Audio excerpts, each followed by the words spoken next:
friends, welcome back to Zavre's e-learning.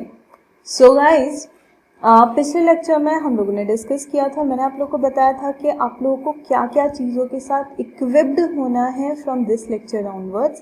पिछले lecture में हमने स्ट्रैटेजीज भी डिसाइड की थी कि हम लोग कैसे करने वाले हैं इस चैप्टर को और पूरा सिलेबस कैसे कैसे प्रोसीड होगा जब तक लॉकडाउन चल रहा है तब तक. Now the first topic of your syllabus is partnership. So in this chapter you are going to learn about the basics of partnership, what actually the type of partnership is, what is the difference between partnership and sole proprietorship in detail, and how a group of person, that is more than one person, can form partnership. So ये होगा हमारा theoretical part. In practical part, partnership final accounts को आप काफ़ी हद तक link कर सकते हैं प्रोप्राइटरशिप फाइनल अकाउंट से, और पार्टनरशिप फाइनल अकाउंट्स में जो जो चीज़ें नहीं हैं हम वो सीखने वाले हैं. As discussed in previous lecture, कुछ टॉपिक्स जैसे मैंने आपको बोला था कि अखिलेश सर लेंगे, कुछ टॉपिक्स हैं जो मैं लेने वाली हूँ आप लोग के साथ. तो this is the topic which I CA Swati Agarwal is going to do with you all. So let us begin with the topic. Now, the basics of partnership. Partnership accounting different कैसे होती है proprietorship accounting से. एक चीज़ ध्यान रखिए, accounts का जो basic होता है that is always remains same. So the basics will not change, but yes, the methodology may can be differentiated a little. Now, I have got the suggestions from few of the students, and some of the students have this dilemma that we were not there with Zavre's in our 11th standard. So can we also get the basics of accountancy जो Zavre's के student ने 11th standard में पढ़ा था.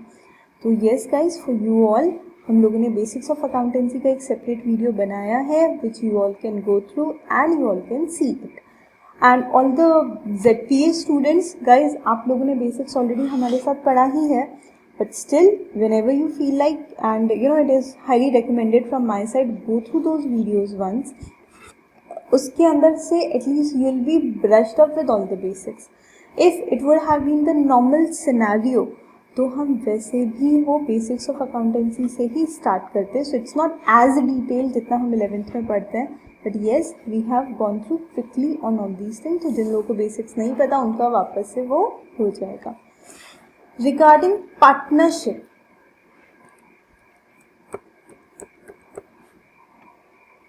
सो what is the difference between partnership and sole proprietorship? That is the first thing and the first question that comes in the mind of any student.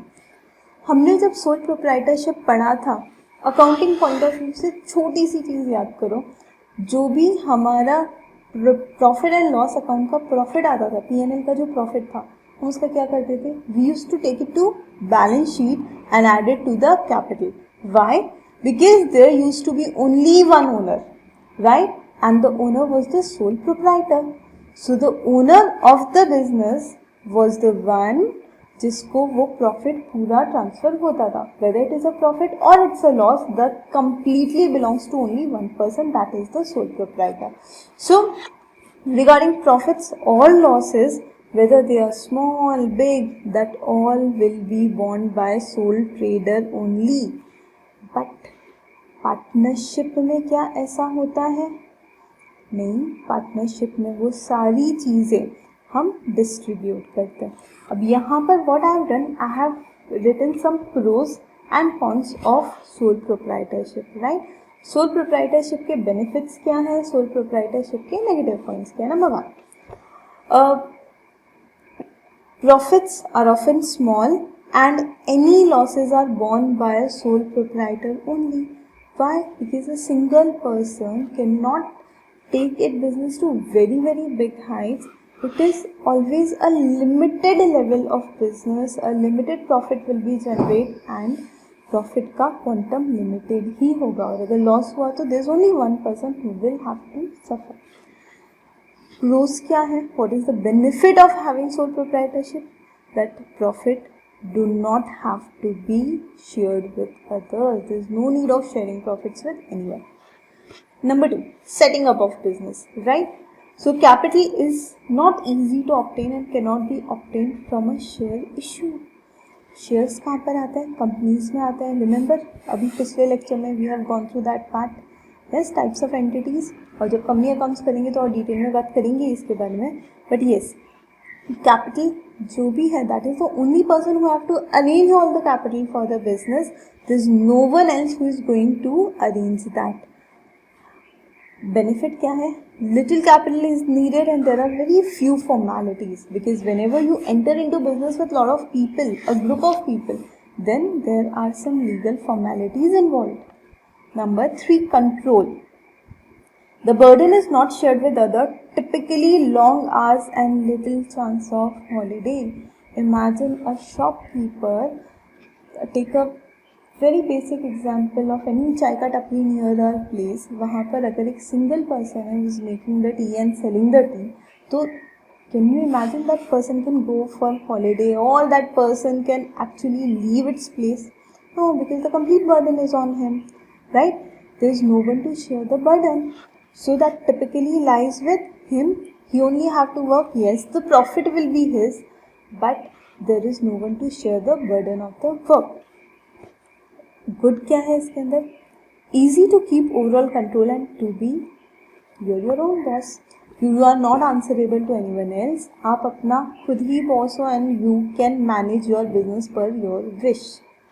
Next, my decisions might have to be made without assistance, and यहाँ decisions can be made very quickly. That is the benefit कि आपका decision बहुत quick होता है इसके अंदर.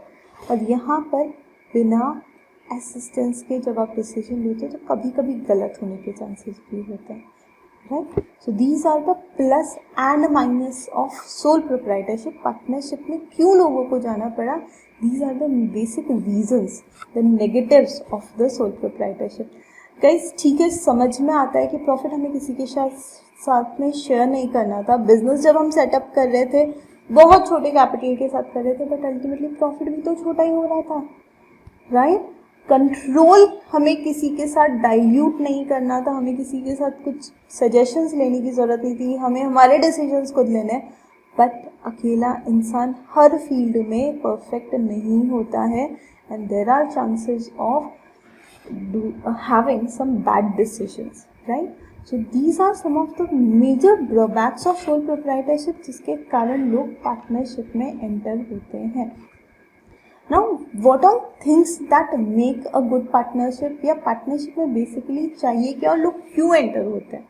सो सबसे पहले कोई भी पर्सन अगर कोई कमर्शियल एक्टिविटी कर रहा है, सो उसे हम कहते हैं वो बिजनेस कर रहा है.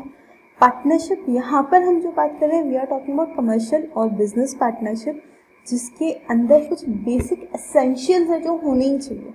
बिना उसके पार्टनरशिप हो ही नहीं सकती है. और उसमें सबसे पहला है trust, the mutual trust amongst the partners. जब तक दो या दो से ज़्यादा जितने भी लोग बिजनेस में कंबाइन हो रहे हैं to do the commercial activities, वो सब एक दूसरे पे जब तक ट्रस्ट नहीं करेंगे तब तक एक अच्छा पार्टनरशिप फॉर्म नहीं हो सकता, right? So the most important element is trust between the partners. Number 2, performance. सोचो, just take an example of a group activity at a school. कई बार नहीं होता, ग्रुप प्रोजेक्ट्स मिलते हैं, उसमें बहुत सारे लोगों का ग्रुप बन जाता है. इसमें ऐसा होता है 2-3 लोग काम करते हैं, बाकी सब they take advantage of others. Yes. So अगर बिजनेस में भी ऐसा हुआ फॉर सम टाइम, अगर कोई ऐसा पैसिव पर्सन है जिसको हमें थोड़े टाइम के लिए झेलना है, तो चल जाता है, स्पेशली तब तक जब तक कुछ कमर्शियल बेनिफिट्स ट्रांसफ़र नहीं होते हैं तब तक. बट आप एक बार इमेजिन करो, आप काम कर रहे हो और आपका जो पार्टनर है that person is very lazy, he is not doing anything, he is sitting idle, और जब ईयर एंड में प्रॉफिट आ रहा है, you are sharing that profit with that person. क्या आप ऐसा करोगे लंबे टाइम तक? नो. तो क्या इंपॉर्टेंट है? Performance, right? Performance of everyone in what manner? the working manner should be, or the internal motivation has to be the teamwork. Yes, all the partners should work together as a team, and their teamwork has to be based on certain plan. Unless someone plan, they are actually not getting the success. So काफ़ी लोगों को बोलते हुए सुना होगा ना, if you fail to plan then you are planning to fail. So business के अंदर आपको second chance नहीं मिलता है normally, right? So partners need to sit back, they need to plan, and they need to do a teamwork, and then they need to perform to get a success. Now क्या होना चाहिए? Collaborations होने चाहिए, और इस तरह का partnership होना चाहिए that there is a situation of win win. It's not necessary if there are multiple people engage in the business, किसी एक का बेनिफिट है बाकी का लॉस है, ऐसी पार्टनरशिप लंबे टाइम तक नहीं चलती. ऐसी पार्टनरशिप चाहिए जहाँ पर दोनों पार्टनर्स का क्या हो? विन विन सिचुएशन हो. Understood? So these are the essentials which are required in a partnership.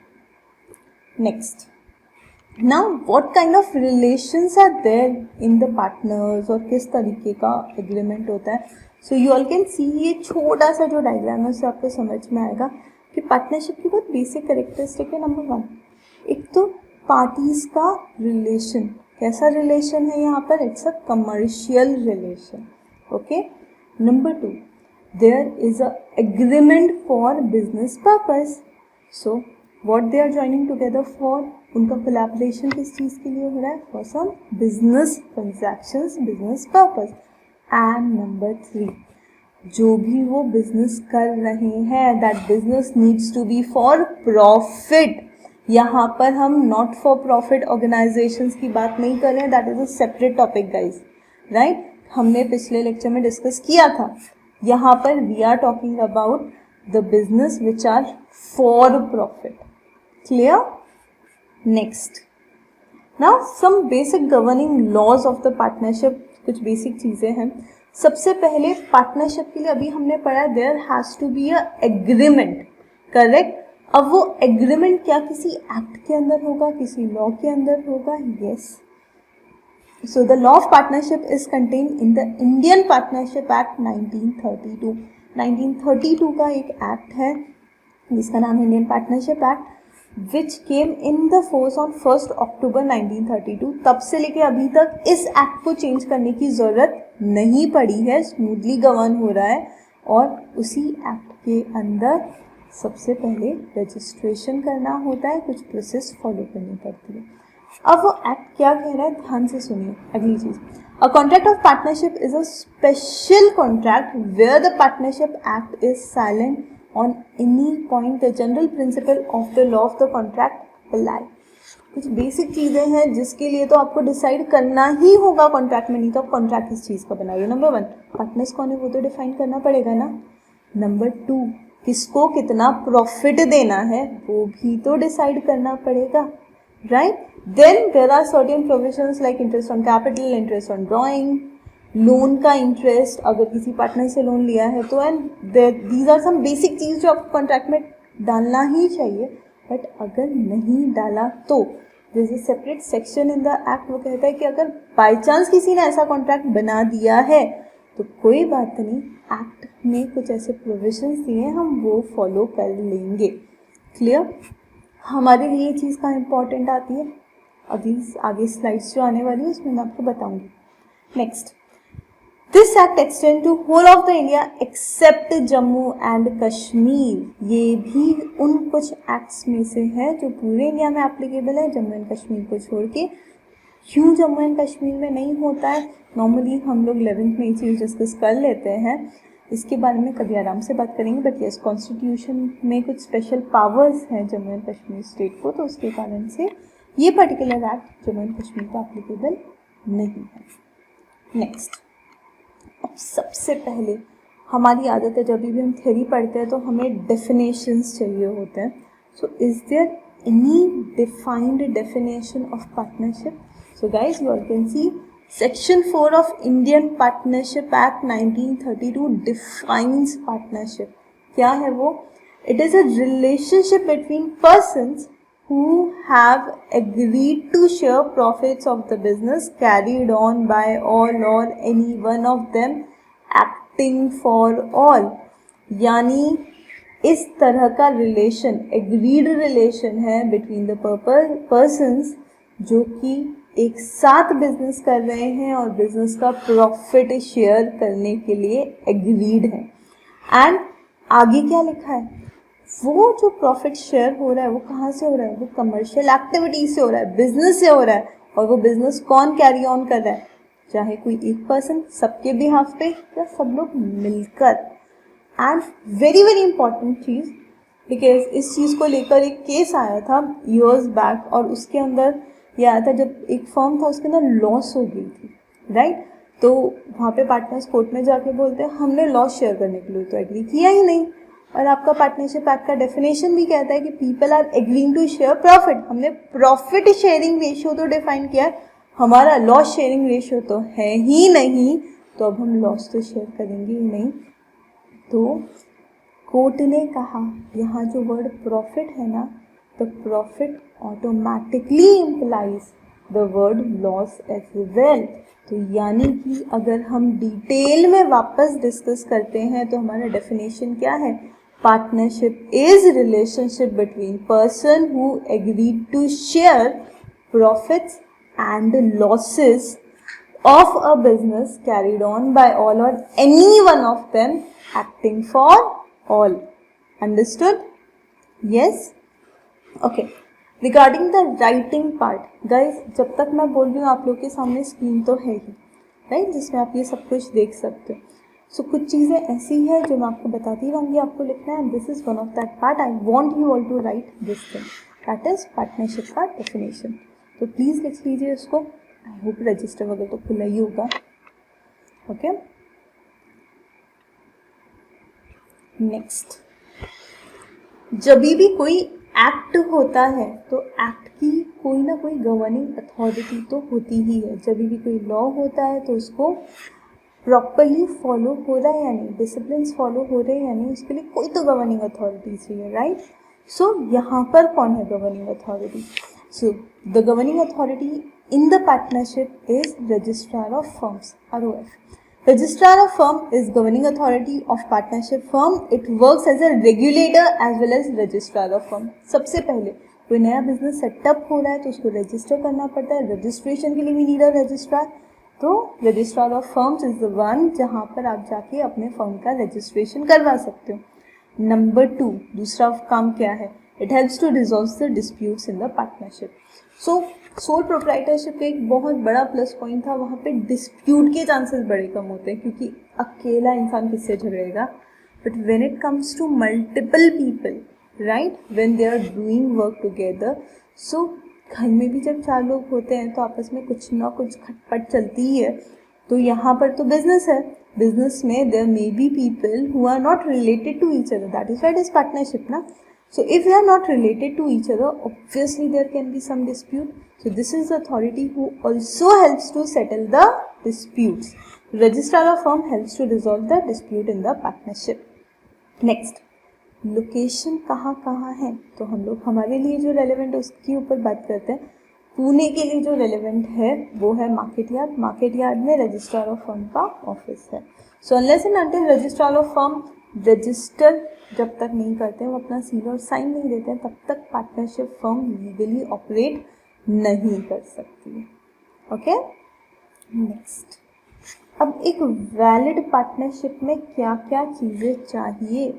So can partnership B invalid? Yes, इसमें से कोई भी चीज़ अगर नहीं हुई तो वो पार्टनरशिप इनवैलिड होती है. So let us go through this one by one. Number 1, 2 और मोर पर्सन. सोचो 2 से कम यानी सिंगल पर्सन, तो पार्टनरशिप किसके साथ है? So what we require, minimum 2 people, और 2 से ज़्यादा तो हो ही सकते हैं. ओके, सो वी नीड 2 और more person for a essential valid partnership. Number 2, there must be an agreement. अब यहाँ पर एक बहुत अच्छी चीज़ है, यहाँ पर एक्ट ने एक बहुत बड़ा रिलैक्सेशन दिया. And the relaxation is the agreement can be written, it can be oral as well. Okay, so यहाँ पर एग्रीमेंट होना चाहिए, चाहे रिटर्न हो चाहे ओरल हो.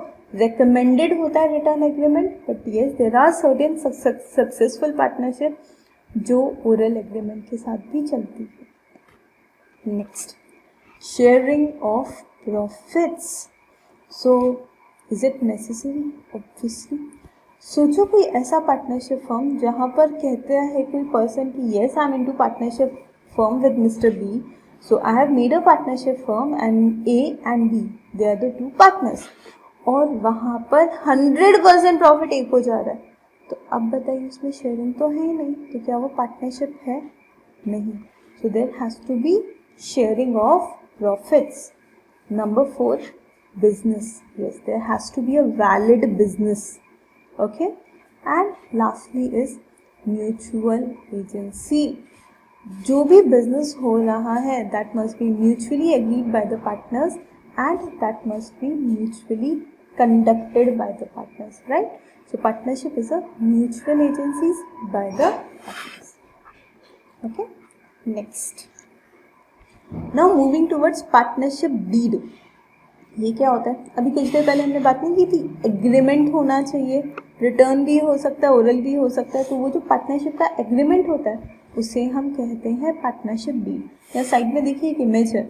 So it's a legal document और इसके अंदर कुछ बेसिक टर्म्स होते हैं जो हमें लिखने होते हैं. It includes the lot of details. Let's see, यहाँ पर हमने सब चीज़ें मेंशन भी की. सो the agreement having oral or written form of document, it's fine. If it is oral, it's okay. If it is written, it has to be legally registered. ठीक है. Oral agreement है तो भी क्या हमारा पार्टनरशिप रजिस्टर हो सकता है? Yes, registration is must. आपका एग्रीमेंट चाहे ओरल ही क्यों ना हो.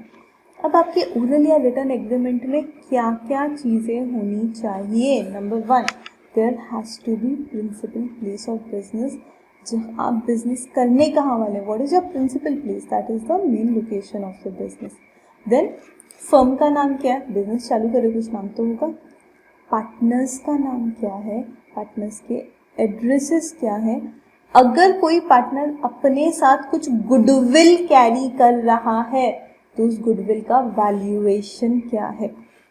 चलिए इस चीज़ पे बात करने से पहले let me give you a very good example of a very smooth running partnership. So as of now, आप सबने मारुति का नाम सुना है?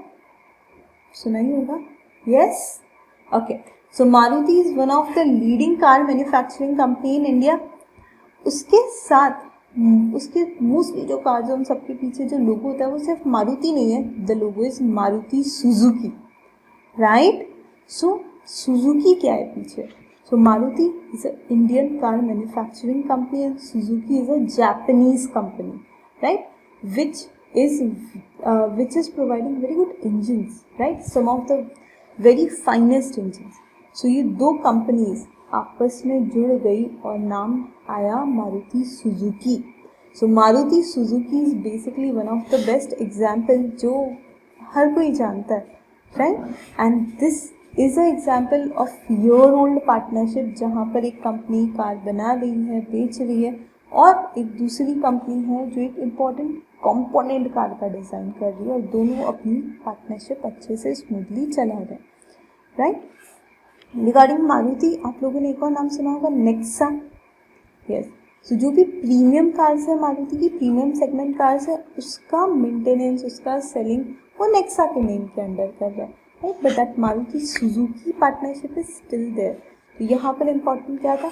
अगर कोई एक पार्टनर है who is very famous, who is bringing his name, उनके नाम के साथ गुडविल आ रही है तो उस गुडविल का वैल्यूएशन करना. किसी के नाम के साथ गुडविल कैसे आ सकती है?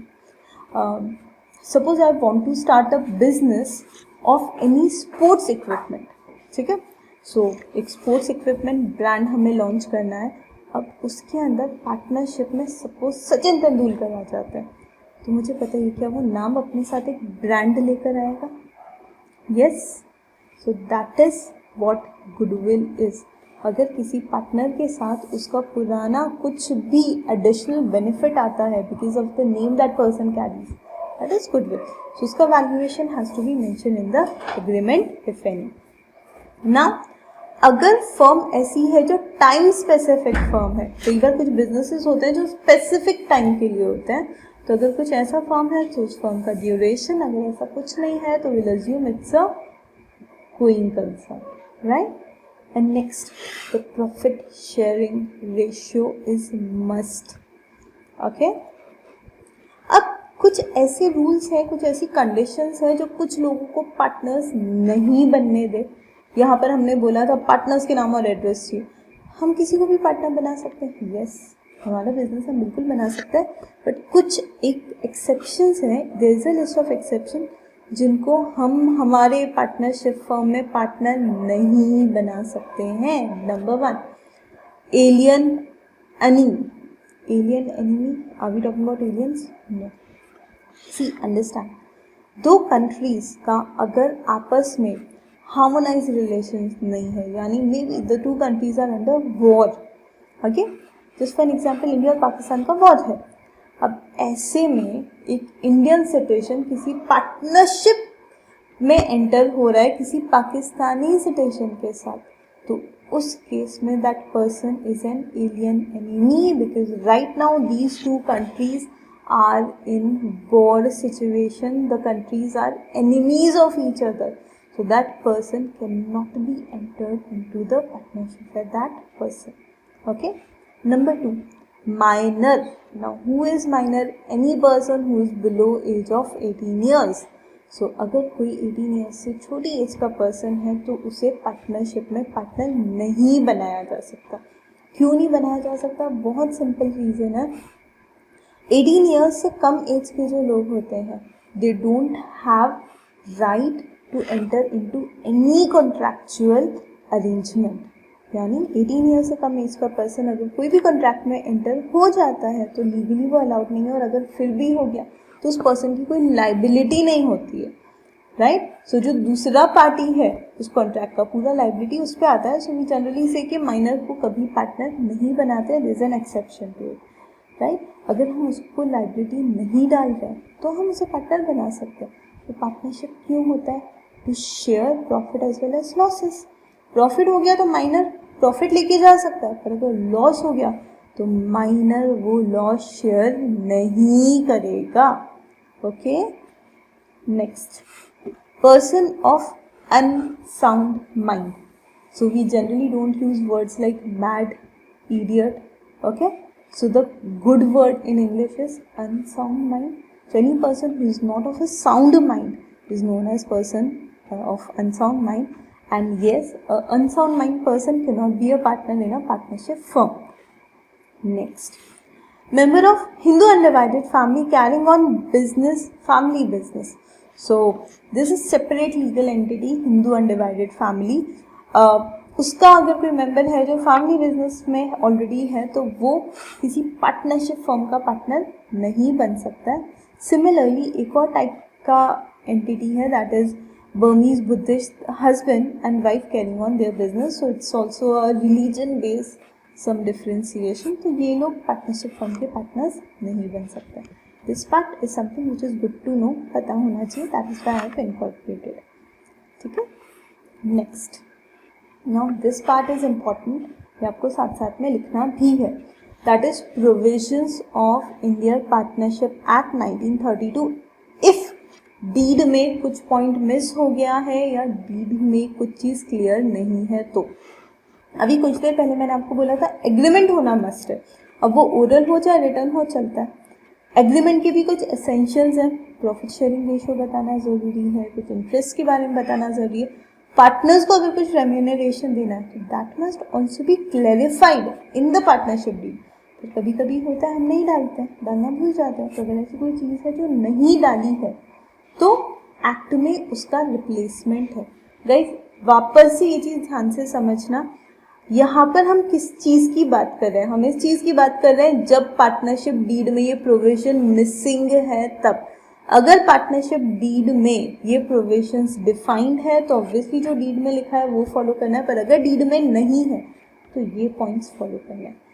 हमारे लिए ये क्या क्यों इम्पोर्टेंट है? सिंपल है. हमारे लिए हमारी पार्टनरशिप डीड तो कोई फर्म का आने नहीं वाला है सामने, बट आपके पास क्वेश्चंस आने वाले हैं. क्वेश्चंस में अगर ये इन्फॉर्मेशन दी हुई है तो वेल एंड गुड, हम वो जो इन्फॉर्मेशन दी है वो यूज़ कर लेंगे। बट अगर क्वेश्चन में इन्फॉर्मेशन नहीं दी है तो हम क्या करेंगे, तो हम ये जो जनरल प्रोविजंस है वो यूज़ करके हमारा क्वेश्चन सॉल्व कर लेंगे, right. Let's go through these one by one. Number 1, profit sharing ratio. अगर बाय चांस डीड में प्रॉफिट शेयरिंग रेशियो स्पेसिफाई नहीं है तो profit and losses will be shared equally amongst the partner. I think that is the most neutral decision that a law can take. तो या तो तुम लिख लो, आपस में डिसाइड कर लो, और अगर नहीं कर पा रहे हो जो भी प्रॉफिट या लॉस है वो इक्वली डिस्ट्रीब्यूट हो जाएगा। Number 2, interest on capital. अगर डीड में मेंशन नहीं है, सबसे पहले कैपिटल क्या होता है, the amount which is given by the partners to the firm. अभी जब हम सोल प्रोप्राइटरशिप कर रहे थे तो उसमें ये कॉन्सेप्ट हार्डली मैटर करता है। वाई? बिकॉज जो अल्टीमेट ईयर एंड का प्रॉफिट बचता है वो पूरा किसको जाता था, प्रोप्राइटर को जाता था। ओके, और अब यहाँ पर प्रॉफिट किसको जाएगा, एक से ज़्यादा लोगों को जाएगा, क्योंकि प्रोप्राइटरशिप नहीं है, ये तो पार्टनरशिप है। तो अब यहाँ पर क्या होगा, यहाँ पर एक और इम्पॉर्टेंट कॉन्सेप्ट आता है, interest on capital. Why? It may be possible, suppose there is a business firm having 2 partners A and B, right. A ने बिजनेस में कैपिटल डाला है 10 लाख, वहीं बी एफर्ट्स तो बहुत डाल रहा है, पर उसके पास कैपिटल कम है और उसने बिजनेस में 2 ही लाख डाले। दोनों ने अपना रेम्यूनरेशन इक्वली डिसाइड कर दिया, बट ए कभी तो कहेगा अरे यार मैंने तो ज़्यादा पैसे बिजनेस में डाले थे तो मुझे कुछ तो ज़्यादा मिलना चाहिए। तो ऐसे केस में this thing plays a important role, that is interest on capital. So interest on capital अगर डीड में मेंशन किया है पार्टनर्स ने कि XYZ% देना है तो वो दे देंगे, बट अगर नहीं मेंशन किया है तो उस केस में there will not be any interest on capital. Okay, so no interest on capital would be allowed to the partners. If there is an agreement to allow interest on capital, it is allowed only in case of profits. Another important thing, interest on capital हमने decide तो कर लिया 10% देंगे, but business में वैसे ही loss है, जब loss है तो कहाँ से इंटरेस्ट जाएगा। तो इंटरेस्ट ऑन कैपिटल कब अलाउ होगा, जब बिजनेस में प्रॉफिट होगा। Next, interest on drawings. Now what are drawings?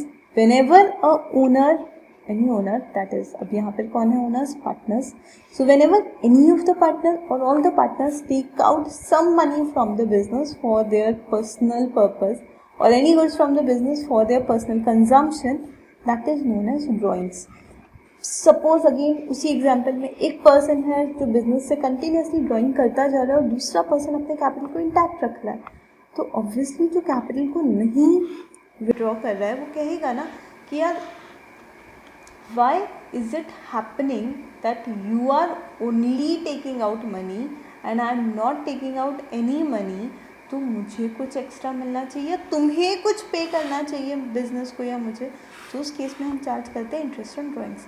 If it is there in the partnership deed then only it needs to be paid by the partner to the firm, else not. Next, salary or commission. So if any salary, commission or any kind of remuneration is needed to be provided to the partners, then it must be clearly mentioned in the partnership deed. और अगर नहीं है mentioned, इसका मतलब no salary, no commission. Okay, next very interesting thing, interest on loan. Suppose कभी business को further funds requirement है, सो क्या तरीका है, इधर पार्टनर्स और कैपिटल लेकर आए। कभी कभी होता है जितना मैक्सिमम कैपिटल कंट्रीब्यूट करना है उतना कर दिया, अभी फर्दर कैपिटल नहीं कंट्रीब्यूट करना है, सो देन क्या सोर्स है फाइनेंस का, लोन ले लो। अब ऐसा लगता है कहीं और से लोन लो और किसी पार्टनर के पास सरप्लस पड़ा है तो उसी पार्टनर से लोन ले लिया, तो जो भी उस पार्टनर से लोन लिया है या तो उस लोन डॉक्यूमेंट में, नहीं तो पार्टनरशिप डीड में क्लियरली मेंशन होना चाहिए कि इंटरेस्ट कितना पे करेंगे पार्टनर्स को उस लोन के लिए। अगर वो मेंशन नहीं है तो उस केस में डिफ़ॉल्ट इंटरेस्ट होता है 6% पर एनम, राइट। सो हमारे क्वेश्चंस में भी अगर नहीं दिया होगा तो will assume the interest on loan is 6%, right. ना interest on loan is a charge against profit. हाँ, it's not a distribution of profit. यानी कि अगर लॉस भी हुए तो भी इंटरेस्ट ऑन लोन तो पार्टनर को जाएगा ही. So there are two different thing. एक है इंटरेस्ट ऑन कैपिटल, दूसरा है interest on loan. Interest on capital जो है वो तो अगर प्रॉफिट होगा तो ही मिलेगा. क्यों? क्योंकि वो एक तरह से प्रॉफिट का डिस्ट्रीब्यूशन ही है, क्योंकि अल्टीमेटली प्रॉफिट भी पार्टनर्स को जा रहा था, ये भी पार्टनर्स को जा रहा. But interest on loan is a different thing. यहाँ वो पार्टनर की कैपेसिटी में बिजनेस को फिनेंस नहीं कर रहा है, वो एक लोन प्रोवाइडर फिनेंसर की कैपेसिटी में पैसे दे रहा है बिजनेस को. और अगर बिजनेस में ऐसा कभी भी फंड दिया जाता है एज अ फिनेंसर तो प्रॉफिट हो या नहीं हो इंटरेस्ट पे करना पड़ता है. Now again, can the rate of interest decided by the partners can it be above 6%? Yes. Can it be less than 6%? Yes. अगर डीड में कुछ भी है तो हम उसी रेट से देंगे, अगर उसमें कुछ नहीं है तो हम 6% ले लेंगे. Last point, admission of a new partner. Now what does this means? Guys, let me tell you, first chapter is final accounts and introduction, second is not for profit organization. उसके बाद में आपके नेक्स्ट जो 2-3 topic है they are also based on partnership, right. जिसमें से एक important topic है admission of a new partner. Now what is this? 2 लोगों ने बिजनेस स्टार्ट कर लिया, बिजनेस बहुत अच्छा चल रहा था, and then they feel need of a new person, right. They wanted a third person to enter in the business, maybe because of additional capital need or maybe some technical competence or can be any other reason. So suppose किसी नए person को business में enter करवाना है और एक partner कहता है कि yes this person must enter in the business और दूसरा person कहता है नहीं, तो उस केस में क्या होगा?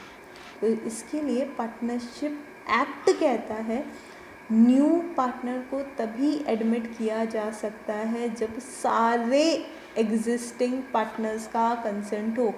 10 पार्टनर एग्जिस्टिंग है तो उन सबका कंसेंट होना चाहिए, 5 है तो 5 का कंसेंट होना चाहिए, तभी नया पार्टनर एंटर हो सकता है. ओके. इसमें if the partnership deed says कि नहीं, मेजॉरिटी बेसिस पे डिसीजन हो सकता है, यानी in case there are 10 partners, even if 6 partner agrees, then a new partner can be entered in the business. That is written in the deed. So can that supersede the act? Yes. अगर deed में लिखा है तो deed के हिसाब से partnership firm proceed करेगा.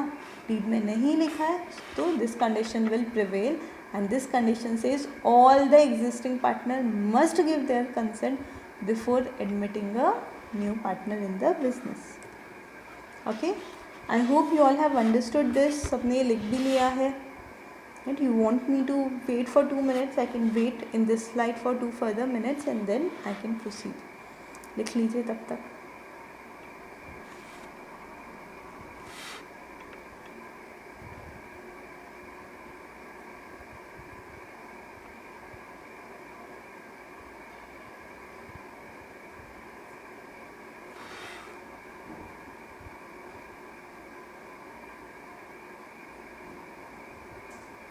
Okay, moving towards next. अब यहाँ पर हमने काफ़ी बात की regarding partnership agreement, partnership deed कैसा होता है.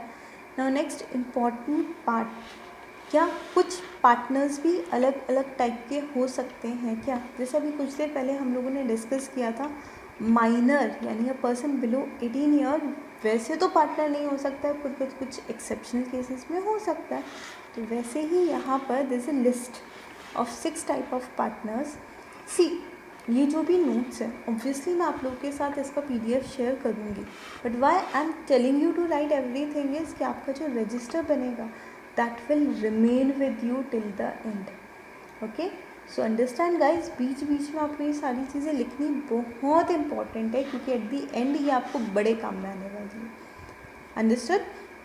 सो पार्टनर्स कैसे कैसे हो सकते हैं? Can there be differentiation between partners? अलग अलग टाइप के पार्टनर्स होते हैं. सो यहाँ पे यू कैन सी पहला कैटेगरी है एक्टिव पार्टनर्स. एक्टिव पार्टनर्स मतलब क्या? सो एक्टिव पार्टनर्स मतलब बड़ा सिंपल है, all the partners which are actively taking part in business management, business से रिलेटेड जो भी काम है वो एक्टिवली कर रहे हैं, बिजनेस उनके ऊपर डिपेंडेंट है, बिजनेस डेवलपमेंट में उनका मेजर रोल है, they are all active partners of the business. यानी जो भी लोग बिजनेस में इन्वॉल्व हैं, they are working, they are active partners, जो हमें नॉर्मल सिनेरियो में देखने को मिलता है। दिस इज सेकेंड कैटेगरी, और बड़ी इंटरेस्टिंग कैटेगरी है जिसे हम बोलते हैं स्लीपिंग और डॉर्मेंट पार्टनर्स। और डॉर्मेंट पार्टनर्स क्या होते हैं? सो नाम से समझ में आ रहा है, so are they ones who come to office and sleep? Not exactly, but yes, these are the people who do share profit and losses of the business, but they are not actively involved in the business development process as such. तो हम उनको profit share क्यों दे रहे हैं, right? What is the reason? See, at times maybe because of taking capital from them. कभी कभी कोई person सिर्फ कैपिटल इन्वेस्टमेंट इतना ज़्यादा कर देता है कि हम उसे पार्टनर बना देते हैं। और क्या रीज़न हो सकता है? May be because of their goodwill, right? हम लोग कई ब्रांड्स ऐसे होते हैं जो सुनते हैं कि yes this particular brand belongs to that particular famous person, so it may be possible उस चीज़ में उनका नाम यूज़ हुआ है, उनका कैपिटल यूज़ हुआ है, बट उनका original work can be something else, they are not actively involve in the management of that particular thing. Understood?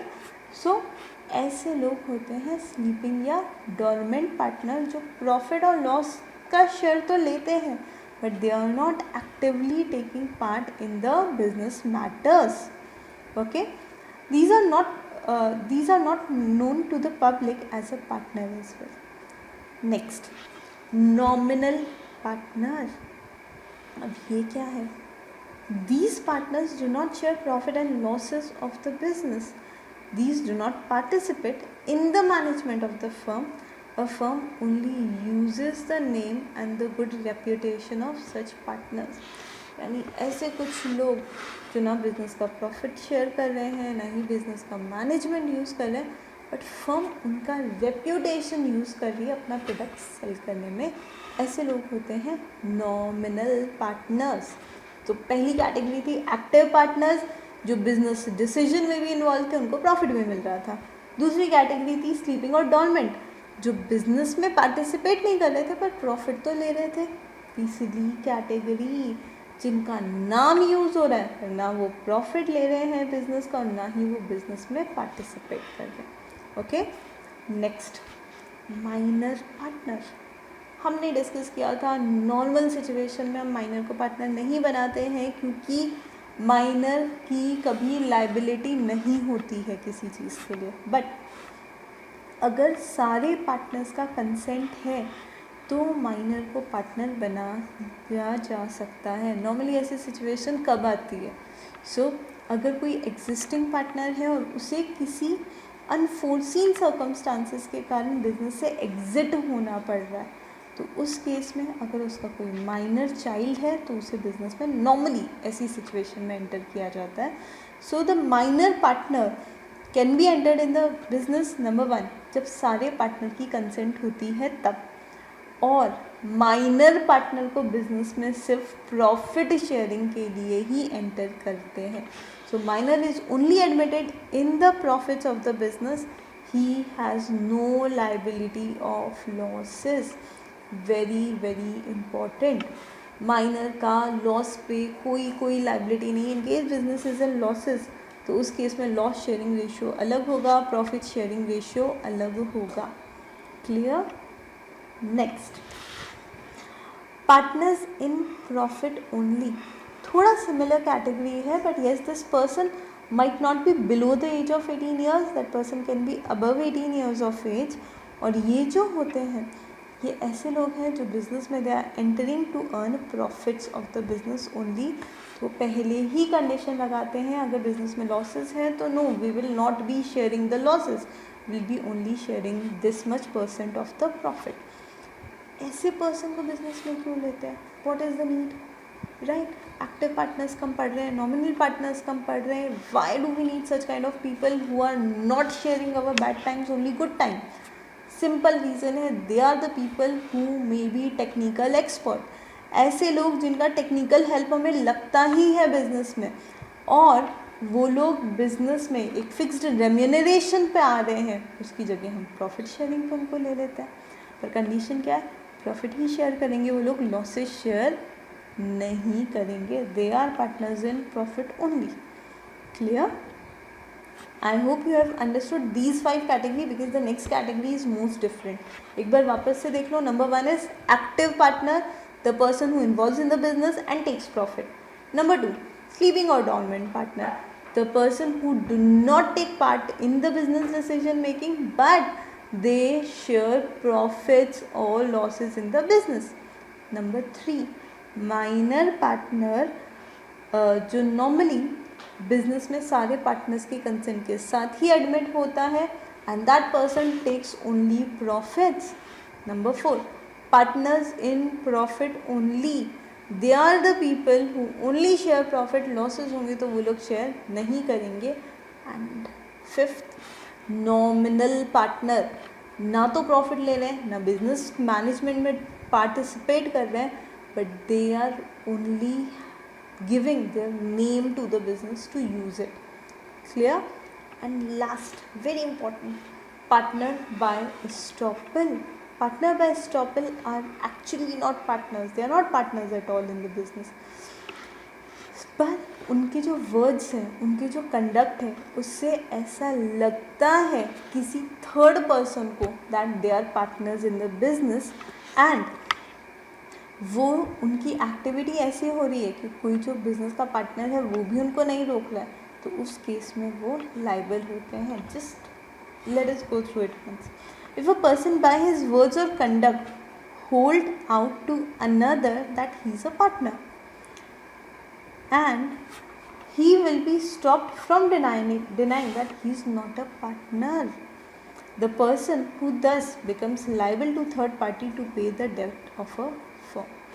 So basically, suppose आप एक पार्टी में जाते हैं और आपके पास एक बंदा खड़ा है जो एक थर्ड पर्सन से आपके और आपके बिजनेस के बारे में बहुत बात कर रहा है, अपना बिजनेस बहुत अच्छा है, अपने बिजनेस में ये चीज़ है, ये है, वो है, देन हम लोग ये करते हैं, हम लोग वो करते हैं. You are just listening to that person. आपको पता है वो आपका पार्टनर नहीं है, but still you are listening और आप कुछ भी नहीं बोल रहे हो, right?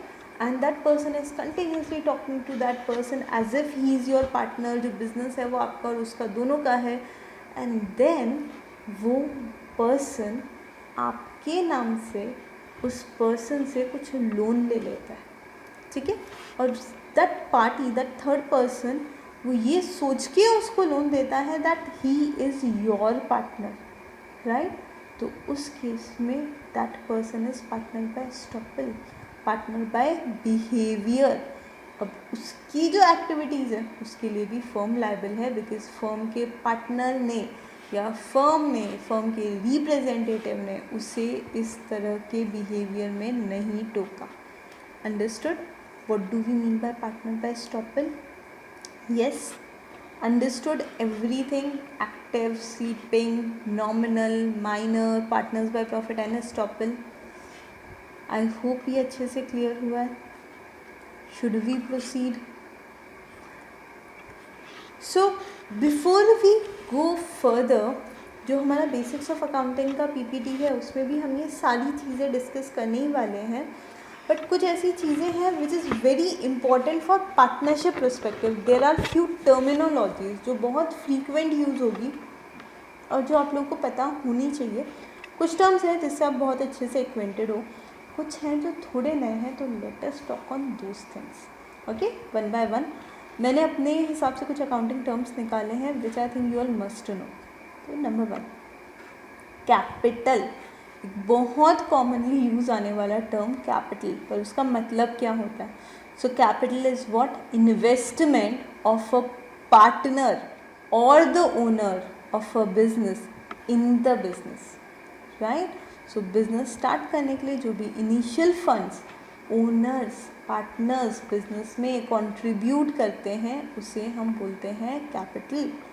So as I know there are few students who are from science background, जिनका 11th साइंस में हुआ है, 12th में दे हैव कन्वर्टेड। तो गाइस ये टर्म है जो 11th स्टैंडर्ड स्टूडेंट्स को तो पता होगा, आप लोग के लिए नया होगा। So capital is what? The amount which is invested by the owner of the business in the business. Number 2, drawings. Drawings का मतलब क्या होता है? Withdrawals from the business. So regular basis पे अगर ओनर पार्टनर बिजनेस से कुछ ना कुछ मनी विड्रॉ कर रहा है, right, on a smaller amount, that is drawing. जब वापस पैसे आते हैं वो वापस बिजनेस में कंट्रीब्यूट कर देता है, तो फिर ज़रूरत पड़ती है फिर निकाल लेते हैं, these are known as drawings. एक और इम्पॉर्टेंट टर्म है यहाँ पर, कैपिटल रिडक्शन। गाइस एक और चीज़ ध्यान रखिए, जो मैं आपको बोल रही हूँ, if you can write it at the back of your register accounting terminologies करके, it would be good। चाहिए तो आप साथ में ही accounting terminology एक हेड बना लो और उसमें शॉर्ट में लिखते चलो। Okay, these things are very very important. कभी कभी इन चीज़ों में कन्फ्यूजन भी होता है कि ड्राइंग्स और कैपिटल रिडक्शन एक ही बात है ना, दोनों भी तो पार्टनर्स का विड्रॉल है, तो दोनों में डिफरेंस होता है। ओके, सो प्लीज़ बहुत ध्यान से सुनो हर एक वर्ड, बिकॉज हर चीज़ आपको बाद में प्रैक्टिकल क्वेश्चन सॉल्व करने में बहुत हेल्प करने वाली है। Fine, so yes, point number 2, drawings. Drawings are regular basis पे जो विड्रॉइंग्स होती है बिजनेस से, जो पार्टनर्स करते हैं, these are drawings. Whenever they get it back they can deposit it back. तो दिस इज़ ड्राइंग्स जो हम लोग नॉर्मली कैपिटल में से कम कम कम कम करते चलते हैं। सो एक पर्सन है जिसका टोटल 10 लाख कैपिटल है, उसमें से वो से 10,000 विड्रॉ करता है, तो हम कैपिटल में से उतना अमाउंट अलग कर देते हैं। Then again that person deposited, it goes back to the capital and the process continues. But एक दूसरा वर्ड है capital reduction. What does this means? This is permanent capital withdrawal. Drawings is a temporary need based withdrawal from the business, and as I said normally it is a smaller quantum. capital reduction कब होता है? जब कभी किसी businessman को लगता है कि मेरी जो कैपिटल नीड है वो फुलफिल हो रही है, and still there is some surplus unused capital in the business. अब सोचो, इंटरेस्ट ऑन कैपिटल अगर लग रहा है, तो ऐसा कैपिटल जो यूज़ ही नहीं आता, उस पर इंटरेस्ट ऑन कैपिटल देकर क्या फ़ायदा, राइट? सो ऐसा कैपिटल जो हमें पता है कि बिल्कुल भी नहीं काम में आएगा। So partner set together, they decide एक काम करते हैं, हमारी टोटल कैपिटल में से 20% हम लोग पूरी तरह से रिमूव कर लेते हैं। सो देयर 2 पार्टनर्स, दोनों के 10-10 लाख है, दोनों ने 20% निकाल लिया, तो 2 लाख रुपीज़ कम हो गए। अब वो उनको वापस बिजनेस में कंट्रीब्यूट करने की ज़रूरत नहीं है, because this is not drawings, this is capital reduction. Capital reduction can only happen when all the partners agreed to it. Capital reduction में क्या कुछ इंटरेस्ट पे करना पड़ता है पार्टनर्स को? नहीं, because that is a completely removal of that much capital from the business. Drawings पे इंटरेस्ट पे करना पड़ता है, येस, क्योंकि आप टेम्प्रेरी किसी और के पैसे यूज़ कर रहे हो, बिजनेस के पैसे यूज़ कर रहे हो। अंडरस्टूड? कैपिटल रिडक्शन के बाद पार्टनर्स की कोई लाइबिलिटी टू रीपे नहीं होती बिजनेस में, बट ड्राइंग्स के बाद they need to repay it to the business. Next, loan. अब लोन तो हमें पता है क्या होता है, whenever we need any funds and we take it from any third person, that third person can be bank, any financial institution or any other person who is ready to give his money to us. Okay, next, loan from partners. इस चीज़ पे हमने discuss किया था जब हम essential elements discuss कर रहे थे पार्टनरशिप डीड के। तो लोन फ्रॉम अ पार्टनर क्या है? बिजनेस को पैसे चाहिए, और बिजनेस को वो पैसे कौन देने को रेडी है? One of the partner, that is loan taken from a partner. Is it same as capital? No, capital is the investment for doing business and that can be risky as well, right? अगर loss हुआ तो वो capital को कम कम कम करता जाता है, but loan के case में क्या होता है? Just like any other person, partners को भी राइट होते हैं फर्म से अपना लोन रिकवर करने के। ओके, नेक्स्ट, ये 2 टर्म्स तो हमने कई बार सुने हैं, डेटर्स एंड क्रेडिटर्स। डेटर्स क्या होते हैं? डेटर्स एसेट्स होते हैं, क्रेडिटर्स क्या होते हैं? They are liabilities. But what they actually are? Debtors are the people who are liable to pay money to us, जिनको हमने कुछ गुड सेल किया है और वो हमें रीपे करेंगे। क्रेडिटर्स आर द पीपल जिनसे हमने कुछ परचेज किया है और हमें उन्हें कुछ पैसे देना बाकी है. So creditor is our liability, debtors are our assets. Interest on capital. So again, इस term पे we have discussed already. Interest on capital is the return on capital given by the firm to the partners on the amount which is invested by them in the business. Okay guys, so I hope यहाँ तक के concept समझ में आया आप लोगों को. Now moving towards next, that is interest on drawings. तो अभी कुछ देर पहले हम लोगों ने समझा था ड्राइंग्स क्या होता है. So drawings means what? The amount withdrawn by the partners during the year. So it can be any number of time they can withdraw money from the business, and now whatever money they are withdrawing, they again sit back, discuss and decide that the amount withdrawn is the capital of the firm. Now it is not the amount of the partners. This does not belong to partner, it belongs to the firm. So firm का जो भी ये interest का amount, जो भी ये drawings का amount है, जो पार्टनर्स खुद के लिए पर्सनल बेनिफिट्स के लिए विड्रॉ कर रहे हैं, उस पर they are liable to pay something to the firm. So what they are paying to the firm, they will be paying them interest. Okay. Next in the list we have gross profit, net profit. Now what is gross profit? The trading profit of the firm is gross profit. Whatever earned directly by the partners, by the firm in business activities is gross profit, and the final profit, that is distributable profit, or the profit that finally belongs to the owners of the firm, is net profit. Now profit sharing ratio. अभी तक proprietorship में we were like ज़रूरत नहीं थी इस term की, we didn't require this thing. But because now there are multiple owners of the business, whether they are active or passive partners, but they will get certain share of the profit apart from the nominal partners, correct? So whatever amount of profit is distributed, it is distributed in certain percent, certain ratio, and that ratio is profit sharing ratio. Okay. Now generally in your questions this profit sharing ratio will be given. If suppose it is not given तो हम क्या करेंगे, तो मैंने आप लोगों को provisions बताए हैं, remember, वो provisions के हिसाब से हम assume कर लेंगे partners are equal partners. Next, loss. So loss, it can be gross, it can be net.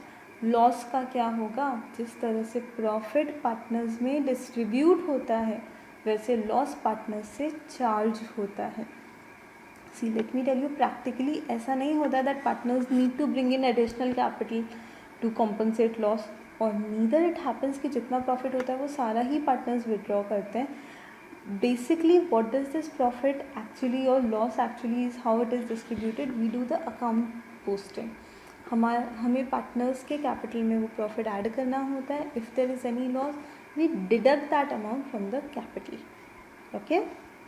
Next, commission और salary to partners. पार्टनर्स को सैलरी देने की क्या ज़रूरत है? सिंपल, एक अपॉर्चुनिटी कॉस्ट का कॉन्सेप्ट होता है. If I would not have been working here, I would have been working somewhere else, correct. And अगर मैं कहीं और काम कर रही होती then definitely I would have generate some returns for myself. That is what the remuneration for the work performed. Normally जो term remuneration है, this is for those partners who are some activity to the business. So let us take another example. A और B दो partners थे. B जो है, he is little passive partner, he is not totally engaged in the business, but A is actively engaged in the business. He comes daily to the office, he works for the whole day.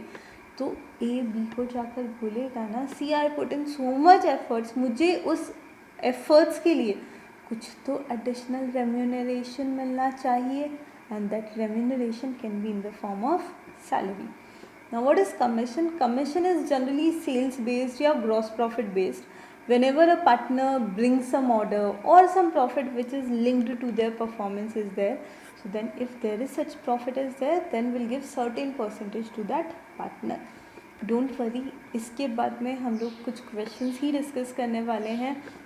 On the first thing of this chapter, आगे मैं आप लोगों को बताऊंगी, तो वो जब हम करेंगे तो इन टर्म्स से आप और ज़्यादा एक्वेंटेड हो जाएंगे.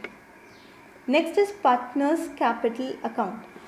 सो प्रोप्राइटरशिप में भी इफ़ यू रिमेंबर, जब हम जर्नल लेजर्स सीख रहे थे एकदम इनिशियली 11th के बिगनिंग में, तब हम लोगों ने अलग अलग लेजर्स बनाना सीखा था और उसमें एक अकाउंट होता था capital account, that is capital of your proprietor. Correct, क्योंकि तब तो हमें पार्टनरशिप नहीं पता था क्या है.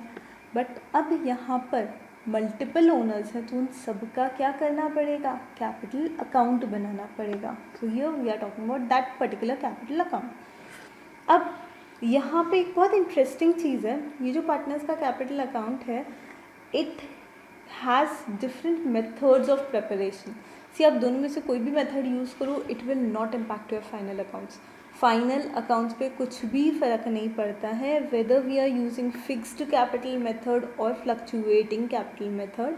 It just that it is a methodology to prepare capital accounts of partners.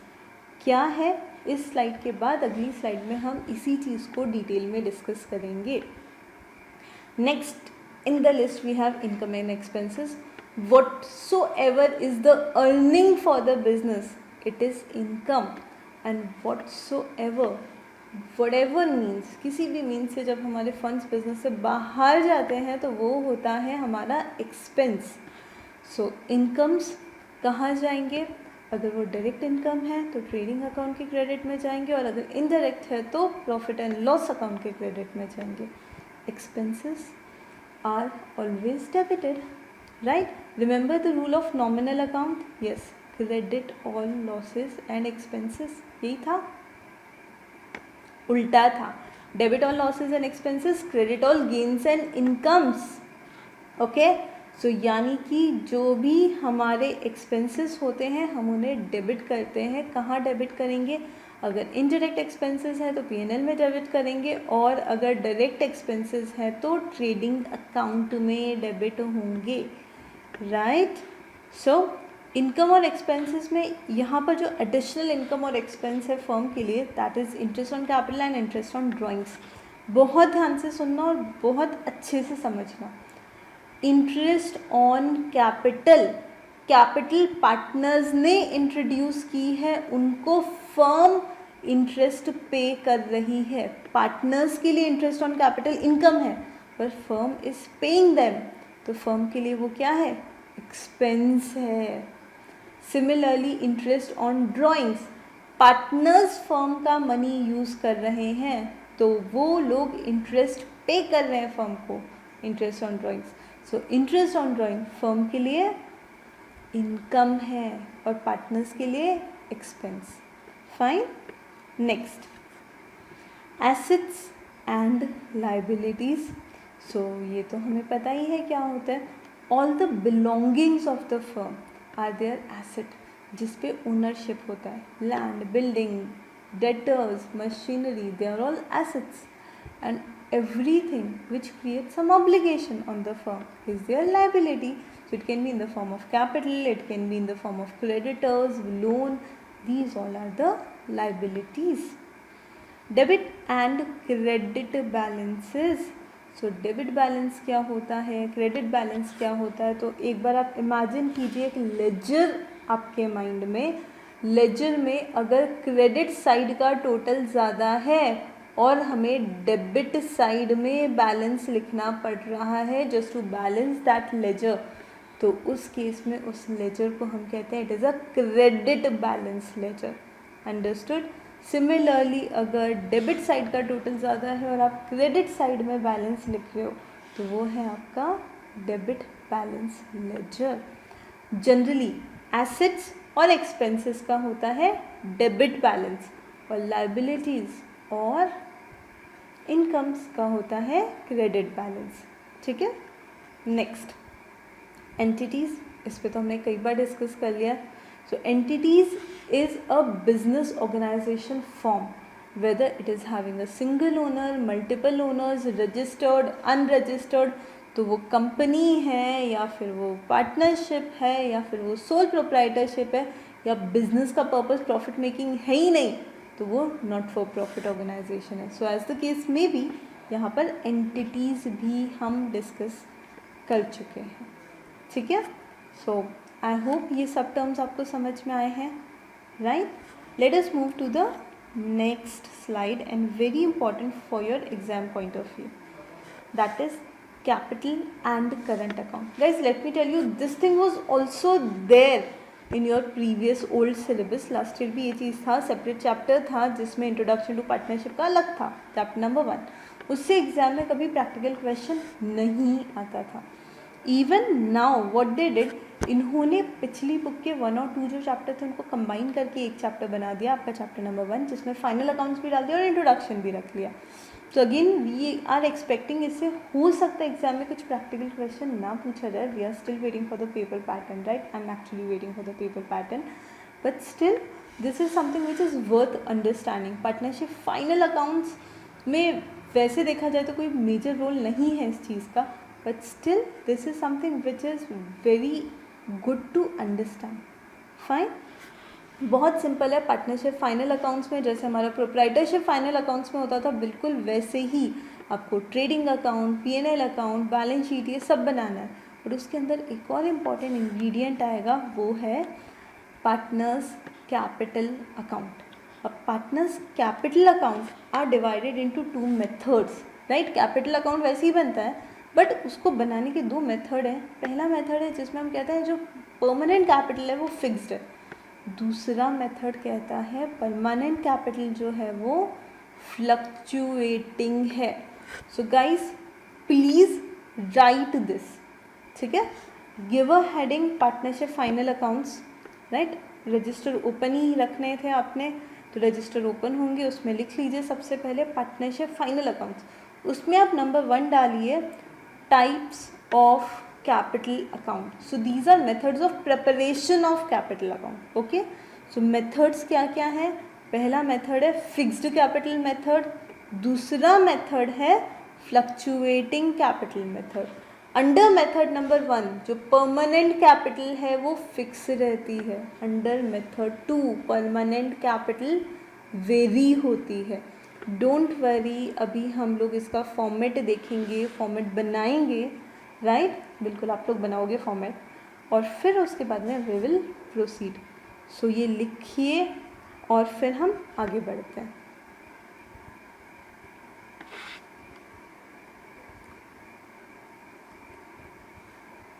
Okay, सो हम लोग मेथड्स की बात कर रहे थे। So as you can see fixed capital method. See again I am telling you, exam point of view से हो या ना हो important, but yes this is something very important for understanding point of view. 2 methods पे हमने बात करी थी। पहला था फिक्स्ड कैपिटल मेथड, क्या है, let us read it first. Okay, so under this method partners capital transaction are different from partners current transaction. अब 2 पार्ट्स में डिवाइड कर दिया है बिजनेस ट्रांजैक्शन को, एक कैपिटल दूसरा करंट। क्या डिफरेंस होता है समझने की कोशिश करो। कैपिटल मतलब परमानेंट नेचर ट्रांजैक्शन, और करंट मतलब fluctuating transaction which keeps on happening during the year. Example मैंने आपको बोला था ड्राइंग्स पार्टनर महीने में, साल में कई बार कर सकता है, right. During the whole year it can be 8 times, 10 times, 12 times, every month he is withdrawing something, that is drawings, clear. And दूसरे होते हैं capital which are permanent means of transactions. अब इसके अंदर करंट क्या है, कैपिटल क्या है, बहुत इजीली हम समझ सकते हैं। ड्राइंग का एग्जांपल मैंने आपको दे दिया। दूसरा एग्जांपल है salary. Is it something which happens frequently in a year? Obviously साल में 10-12 बार तो हो ही जाता है ना salary, correct. So it's a current transaction. But on the contrary capital reduction, याद करो अभी पिछली स्लाइड में हमने ये वर्ड पढ़ा है capital reduction, and I have told you it is different from drawings, right. Capital reduction is permanent reduction of capital, तो वो क्या है, it's a capital nature transaction, clear. तो अगर ऐसा कुछ ट्रांजैक्शन है तो वो फिक्स्ड नेचर का है। Then drawings is fluctuating in nature. Then additional capital अगर इंट्रोड्यूस किया पार्टनर ने, it's again a fix thing. Additional capital को हर महीने तो इंट्रोड्यूस नहीं करता है, right. It's a once in a year, once in years transaction है, तो वो भी आपका फिक्स्ड नेचर ट्रांजैक्शन है। तो यहाँ लिखा है under this method capital transactions are different from partners current transaction. Capital transactions are those which affects capital balance partner like additional capital introduced, and current transactions are those which are relating to current business like interest on capital. Okay, so some of the transactions which are frequently happening उन्हें हम current बोलते हैं, some of the transactions which are fixed in nature तो उन्हें हम बोलते हैं fixed. यहाँ पर आपने एक डिफरेंट चीज़ ऑब्जर्व की होगी, यहाँ पर अमाउंट के 2 कॉलम है और ऊपर जो हेडिंग है उसका नाम पार्टनर्स कैपिटल या पार्टनर्स करंट अकाउंट नहीं है, हेडिंग का नाम है combined partners capital account. What does that means? See example में यहाँ पर मैंने लिया एक ऐसा business organization which has 2 partners, right. 2 partners हैं उसमें, पार्टनर्स एक्स और X and Y, there are 2 partners. अब एक ऑप्शन है मैं x का कैपिटल अकाउंट अलग बना दूँ, y का कैपिटल अकाउंट अलग बना दूँ, and it will take more time. Why it will take more time? कि दोनों के फॉर्मेट्स बनाने पड़ेंगे, फिर उसमें एंट्रीज करनी पड़ेगी. गलती से x की एंट्री y में हो गई और y की x में हो गई तो रेक्टिफाई करना पड़ेगा. तो इसीलिए हम क्या करते हैं, उसी फॉर्मेट में हम एक और कॉलम फिट कर देते हैं, डेबिट साइड में भी और क्रेडिट साइड में भी, और यहाँ पर मल्टीपल कॉलम का कैपिटल अकाउंट बन जाता है जिसे हम बोलते हैं कंबाइंड कैपिटल अकाउंट. ओके, ये तो 2 थे, अगर 3 होते तो 3 का बना लेते, 3 अमाउंट कॉलम्स हो जाते. So it would have been XYZ, right. 4 होते तो 4, 5, 6 जितना भी होता हम उतने कॉलम्स अमाउंट के बढ़ा सकते हैं ना. ओके, सो फिलहाल 2 ही हैं. आप लोगों के सिलेबस में भी जो है एडमिशन के केस में 2 के 3 होंगे, रिटायरमेंट डेथ के केस में 3 के 2 हो जाएंगे. तो इसके लिए बहुत ज़्यादा प्रेशर लेने की ज़रूरत नहीं कि ज़्यादा पार्टनर हो गए तो हम कैसे बनाएंगे. ज़्यादा पार्टनर्स होंगे तो उतना आपको बनाना ही नहीं पड़ेगा. एंड इवन इफ़ बनाना पड़ा तो we can definitely tilt our register horizontal vertical, जैसे एडजस्ट होगा वैसे कर सकते हैं. ठीक है, फिलहाल नॉर्मली बनाना है आपको फॉर्मेट. नाउ सी, यहाँ पर under fixed capital method 2 accounts बन रहे हैं पार्टनर्स के कैपिटल के लिए. एक बन रहा है कंबाइंड पार्टनर्स कैपिटल अकाउंट, दूसरा बन रहा है combined partners current account. Capital वाला जो अकाउंट है उसके अंदर will be doing all the transaction which are of permanent nature, right. So for example आप देख सकते हो, I have started with by balance brought down, right. So I have also highlighted it here. तो यहाँ पे आपको दिख रहा होगा ओपनिंग बैलेंस सबसे पहले लिया है इफ एनी. अगर नया बिजनेस स्टार्ट हुआ है तो ओपनिंग बैलेंस कुछ भी नहीं होता, right. Then what do we have by cash और बैंक. अगर पार्टनर्स ने ड्यूरिंग द ईयर कुछ भी एडिशनल कैपिटल इंट्रोड्यूस किया तो वो यहाँ पर आएगा. अगर उन्होंने कुछ परमानेंट कैपिटल रिडक्शन किया है तो वो डेबिट होगा. ऐसा क्यों? जर्नल एंट्रीज याद करें. व्हेनेवर पार्टनर्स और द ओनर, प्रोप्राइटर की एंट्रीज तो पता ही है हमें. Whenever a owner of a business put any capital, any funds in the business, तो हम उसमें क्या जर्नल एंट्री करते हैं? Will it be in the books of business cash or bank account debit to capital account? Yes, we can also go through these journal entries, guys. See, जब भी business में capital introduce होता है या additional capital introduce होता है तो पहली जर्नल एंट्री होती है कैश और bank account debit to partners capital account. अब क्योंकि यहाँ पार्टनर्स है इसलिए पार्टनर्स कैपिटल नहीं, तो अभी तक हम क्या करते थे, cash account debit to capital account करते थे, right. So this is the first entry. और इसीलिए अब आप यहाँ पर देख सकते हो हमने यहाँ पर एडिशनल कैपिटल क्या किया है, क्रेडिट साइड में लिखा है बाय कैश और bank. Clear? Because we need to credit this particular account. अगर रिडक्शन है तो क्या एंट्री होगी, cash will go out, right. So remember the rules, personal account, real account and nominal account के रूल्स. सो पर्सनल अकाउंट क्या कहता है, debit the end credit the. Yes, so bank account is a personal account. और personal account में जब cash business में आ रही है, बैंक का बैलेंस बढ़ रहा है, bank is a receiver account, तो अब हम उसे क्या करते हैं, डेबिट करते हैं. Debit the receiver, credit the giver. Yes, so bank account debit हो रहा था जब कैपिटल इंट्रोड्यूस हुआ था. बट जब कैपिटल में से रिडक्शन होता है और बैंक का बैलेंस कम होता है तो बैंक अकाउंट हो जाता है गिवर अकाउंट और हम उसे करते हैं क्रेडिट। सिमिलरली कैश अकाउंट क्या है? It's a real account. Real account का रूल क्या है? Debit what comes in, credit what goes out. So if the capital is withdrawn, the cash is moving out of the business, and that is why we'll be crediting cash and we are debiting capital account. So देख लीजिए debit side में हमने लिखा है to cash और bank, यानी कि cash और बैंक अकाउंट हमने किया है क्रेडिट और कैपिटल अकाउंट की डेबिट साइड में हम लिख रहे हैं। ओके इसमें एक और चीज़ जो ध्यान रखने की है, capital account is generally a credit balance account. Why? Because it is a liability for the business. तो बेसिकली अगर आप देखेंगे जब भी एडिशनल कैपिटल इंट्रोड्यूस होता है तो हम क्या कर रहे हैं? हम ऐड कर रहे हैं ओपनिंग बैलेंस में, और जब रिडक्शन होता है तो हम उसे माइनस कर रहे हैं डेबिट करके। तो वही सिंपल प्लस माइनस का कॉन्सेप्ट है पर अकाउंटिंग फॉर्म में। अब हमने तो वो भी देखा था सोल प्रोप्राइटरशिप में, कभी कभी बिजनेसमैन बिजनेस में कुछ एसेट लेकर आ जाता है as a capital, right. A started business with 10 lakh capital and furniture worth 5 lakh. उसमें फर्नीचर भी तो बिजनेस में है और वो उसका कैपिटल ही तो है। तो इसलिए अगर कोई एडिशनल कैपिटल या कैपिटल काइंड में है तो उस केस में हम एसेट्स को डेबिट कर देते हैं। So it will be asset account debit to partners capital account. Clear? Now when we talk about combined capital account under fixed method तो उसके अंदर कुल इतने ही ट्रांजैक्शन आएंगे। So what about drawings? What about interest on drawings? Interest on capital, salary, remuneration in any other form, commission, वो सब एक दूसरे अकाउंट में रिकॉर्ड होता है जिसे हम बोलते हैं partners current account. And what is the purpose? Purpose is very simple. The main reason of following this approach is at times there were little conflict between the partner। एक dispute हो जाता था पार्टनर्स में कि जो books में reflect हो रहा है वो कैपिटल करेक्ट नहीं है, क्योंकि उस कैपिटल में बहुत सारे फ्रीक्वेंट ट्रांजैक्शंस इन्वॉल्व है, राइट। क्यों?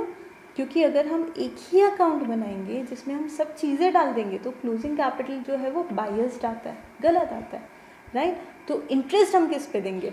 Should we give it on opening और should we give it on closing, right.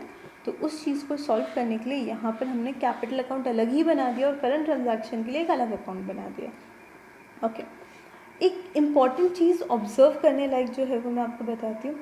यहाँ पर क्या कंबाइंड कैपिटल अकाउंट में मैंने डेबिट साइड में ओपनिंग बैलेंस नहीं दिखाया था क्योंकि वो पॉसिबल ही नहीं है। परमानेंट कैपिटल कभी भी नेगेटिव नहीं हो सकती है, राइट। तो इस अकाउंट का normally opening balance credit side में ही आता है।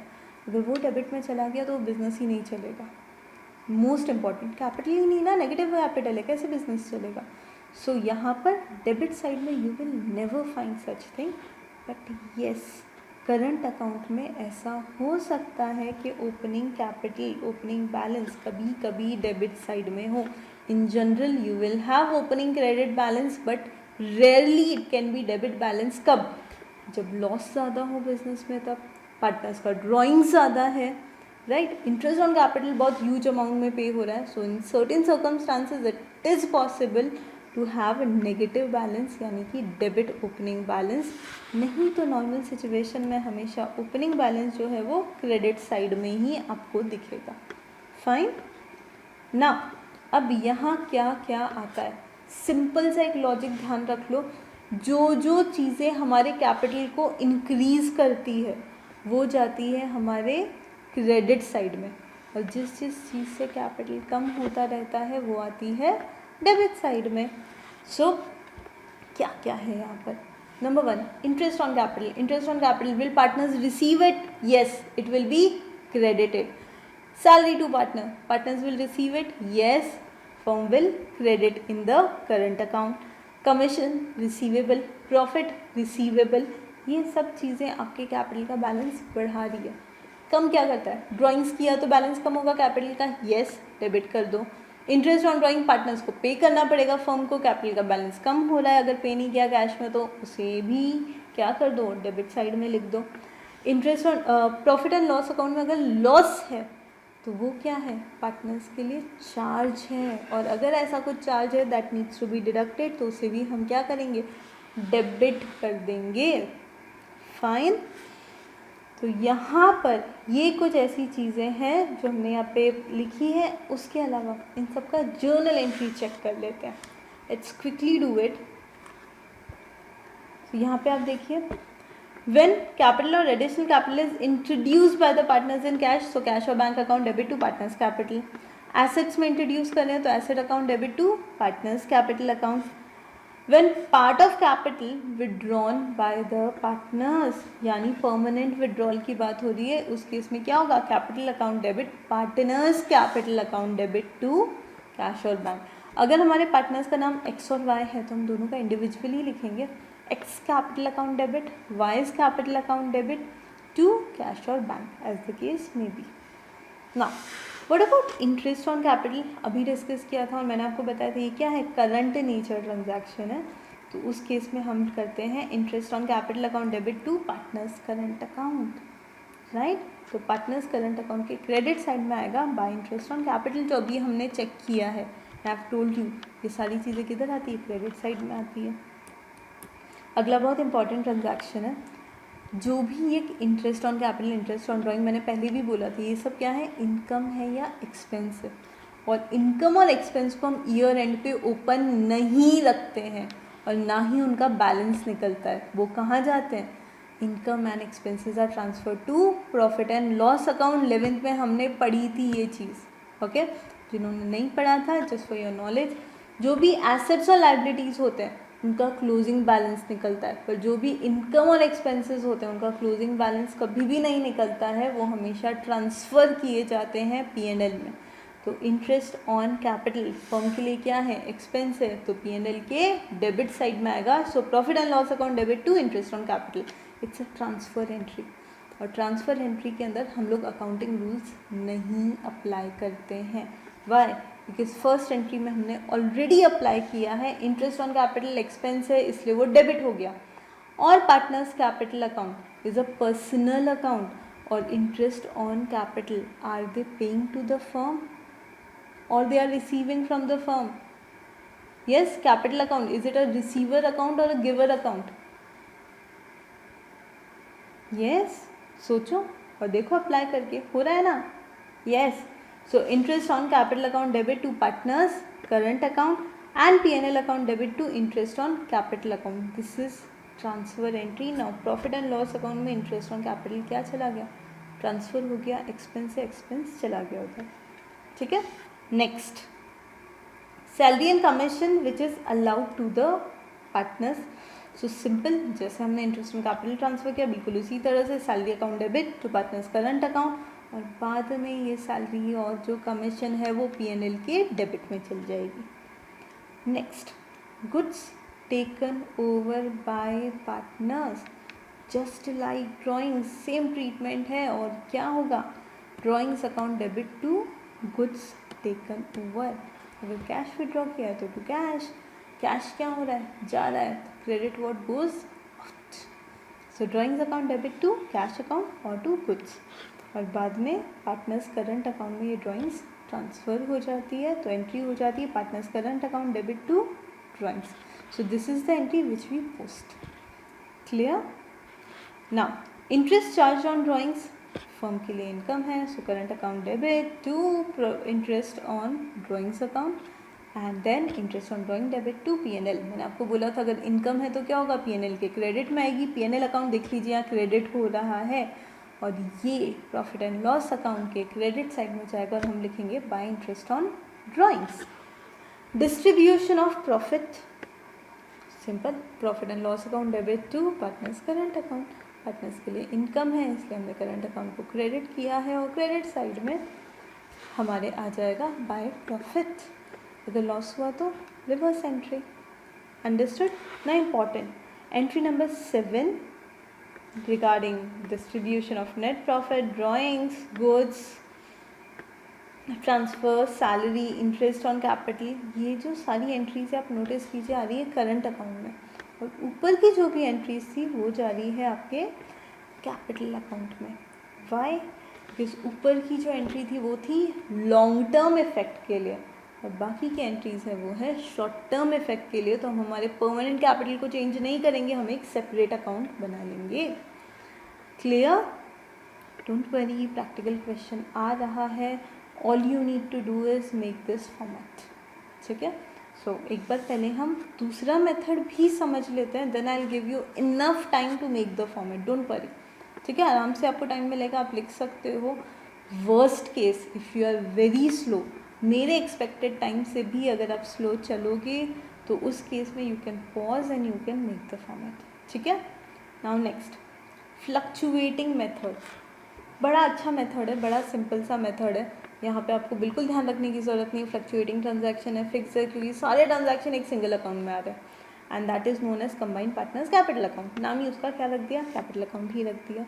और वो करंट ट्रांजैक्शन है या परमानेंट कैपिटल ट्रांजैक्शन है, उसके लिए आपको कोई बाइफिकेशन करने की ज़रूरत नहीं, एक सिंगल अकाउंट में सब रिकॉर्ड होगा, right.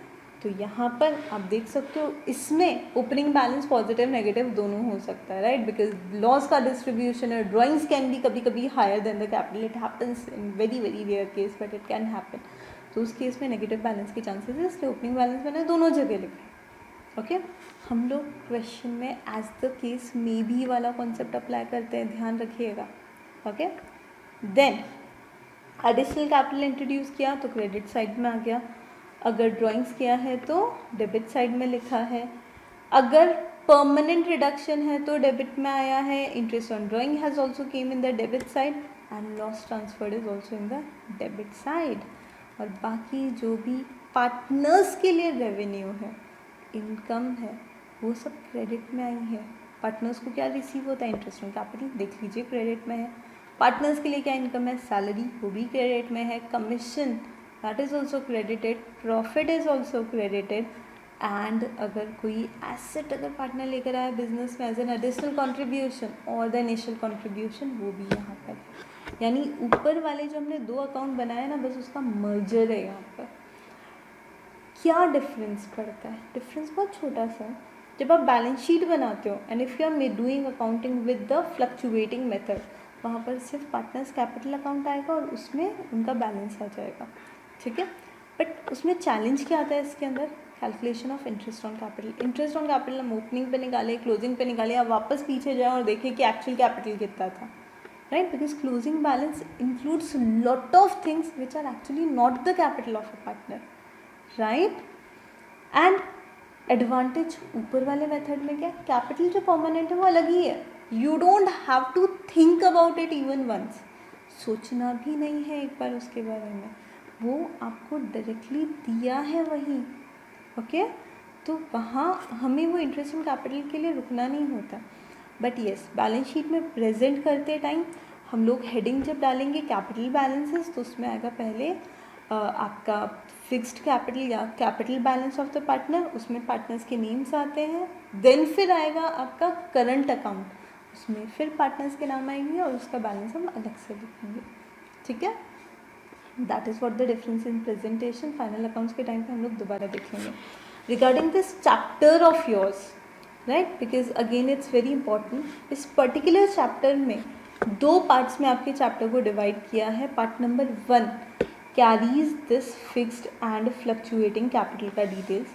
Guys, till the time I am explaining, if you want you can make the format and keep listening, okay. So part 1 जो है आपका, उसके अंदर ये फिक्स्ड और फ्लोटिंग मेथड बताया है, उसके कुछ एग्जाम्पल्स दिए हैं। पार्ट बी में आपका पार्टनरशिप फाइनल अकाउंट स्टार्ट हुआ है। So just like there in your book, guys please साथ साथ में बुक्स रेफ़र कीजिएगा जब मैं आपको बोलूँगी।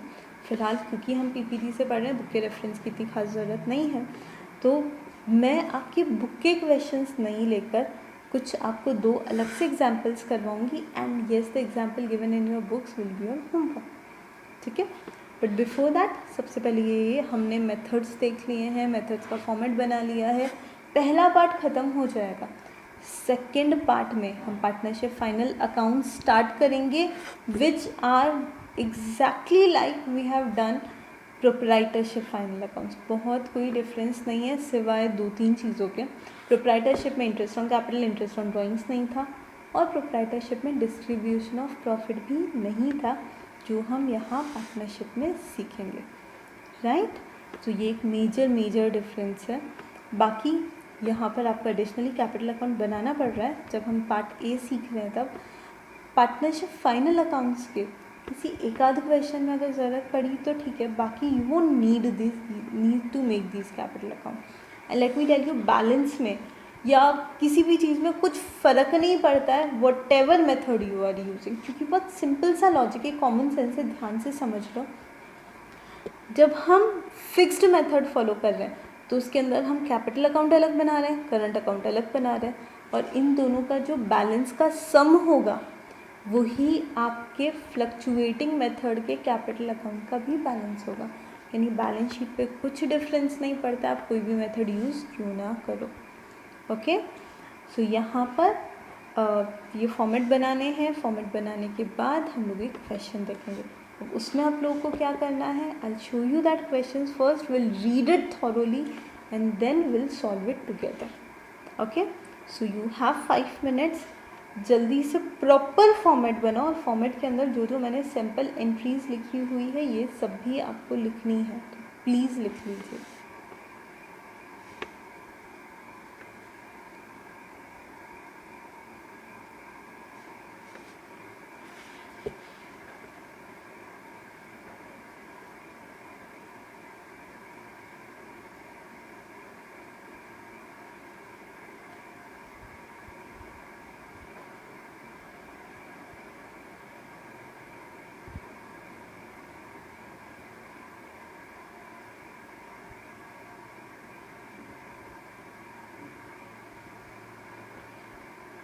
Okay, in the meanwhile, I hope you all are comfortable with all the columns of the ledgers, right?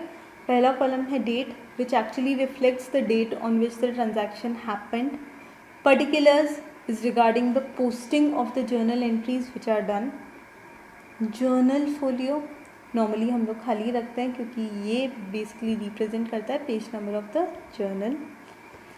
And then we have 2 amount columns जिसमें दोनों पार्टनर्स का अलग अलग कॉलम है, राइट। सो उसका रिफ्लेक्टिंग साइड है क्रेडिट साइड, एंड सिमिलरली बाकी के अकाउंट्स बने हुए हैं।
Okay, so combined partners capital account is done. Now you can make combined partners current account and then proceed to fluctuating capital method, right? Make it faster, right? Quickly do it.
Okay, so by now combined partners current account बना होगा आप लोगों का. Fluctuating capital method का format बना लीजिए please.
Okay guys, so just to add on, यहाँ पर आप लोग देख रहे हो, मैंने आपको पहले ही बताया ओपनिंग बैलेंस और क्लोजिंग बैलेंस दोनों साइड लिखे हैं मैंने. इसका मतलब है एज द केस में be, it can have a debit balance, it can have a credit balance as well, and same thing goes with the closing balances also. तो इसलिए हमने दोनों साइड लिखे हैं उन्हें. Once we are done with making this format, the next thing that we need to do is to write all the journal entries, because this is something जो हमेशा कई बार गड़बड़ जो होती है वो इसी की वजह से होती है कि हमें एंट्रीज नहीं पता होती exactly क्या करनी है. So whether it is fixed method और फ्लक्चुएटिंग मेथड, हमें उसके एंट्रीज पे ध्यान देना है. और एंट्रीज का डिफरेंस क्या है, ध्यान से देखिए, कुछ फ़र्क नहीं है. पहली जो 3 एंट्रीज है दैट इज रिगार्डिंग कैपिटल और additional capital introduction, then when the capital और additional capital introduce in the form of asset, and next when part of the capital is permanently withdrawn by the partner. इन तीनों entries में कोई difference नहीं, fixed हो या fluctuating method क्यों ना हो, बट डिफरेंस आता है एंट्री नंबर 4 ऑनवर्ड्स. और इसमें क्या डिफरेंस आता है, बहुत माइनर डिफरेंस है. यहाँ पर हम लिखते हैं करंट अकाउंट और यहाँ हम लिखते हैं capital account. I want you all to make this format and this table. यानी कि आप fixed capital method, fluctuating capital method का हेडिंग डालिए और ये सारे एंट्रीज लिखिए अपने रजिस्टर में. Okay, all those who are thinking क्यों, किस लिए, why, so guys please understand, your register is your ultimate fighting tool. वो सबसे ज़्यादा वही काम आएगा बोर्ड में हमें.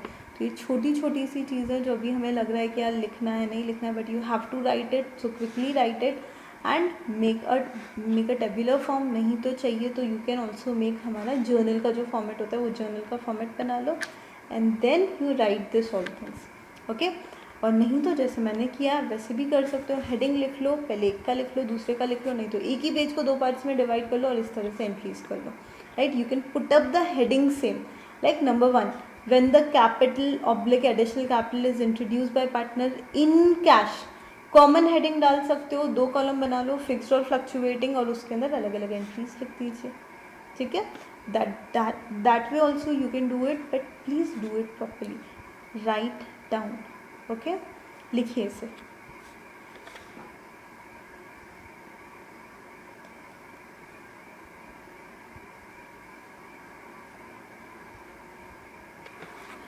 Okay guys, so I hope यहाँ तक का तो लिखा होगा. अब नीचे का लिख लीजिए यहाँ से.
In the last segment.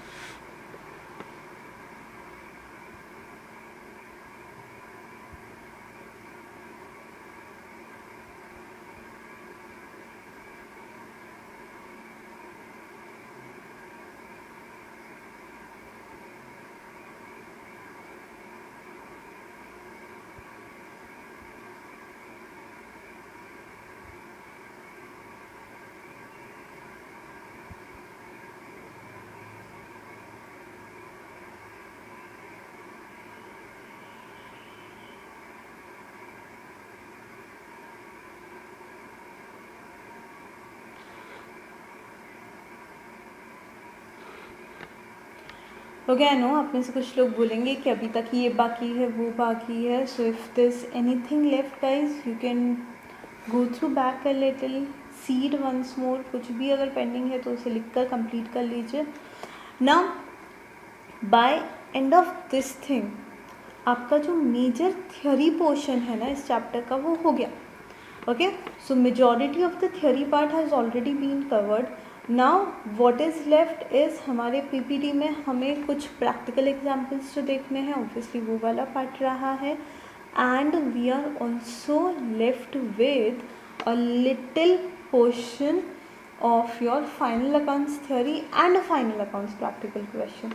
So final accounts की थ्योरी के बारे में ऑब्वियसली विल डिस्कस कि फाइनल अकाउंट्स क्या क्या है, कौन कौन से होते हैं, कैसे बनते हैं, वो सारी चीज़ें हैं ही. बट उसके अलावा जो प्रैक्टिकल क्वेश्चंस हैं will take it one by one. Homeworks will be given to you. But for today आज का आपका होमवर्क क्या है तो ध्यान से देखिए. अभी तक हमने जो भी पढ़ा है प्लीज़ उसे गो थ्रू करना, right.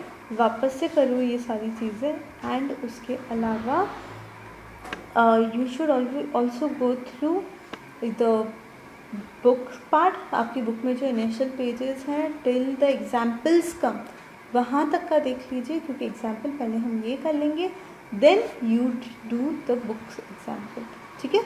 So in your next lecture I'll be doing with you 2 examples of this topic and will also begin with the final accounts theory. Fine.